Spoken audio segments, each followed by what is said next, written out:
Praise the Lord. கர்த்தருக்கு ஸ்தோத்திரம். இன்றைய வசனம்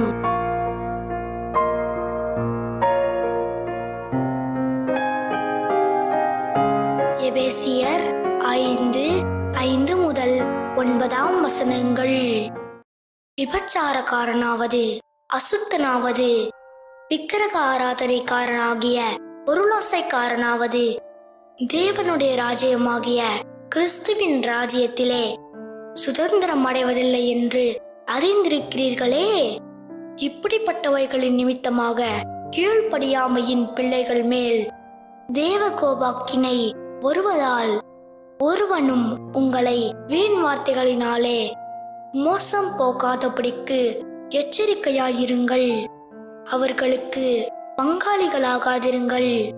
முற்காலத்தில் நீங்கள் அந்தகாரமாயிருந்தீர்கள், இப்பொழுதோ கர்த்தருக்குள் வெளிச்சமாயிருக்கிறீர்கள். வெளிச்சத்தின் பிள்ளைகளாய் நடந்து கொள்ளுங்கள். ஆவியின் கனி சகல நற்குணத்திலும் நீதியிலும் உண்மையிலும் விளங்கும்.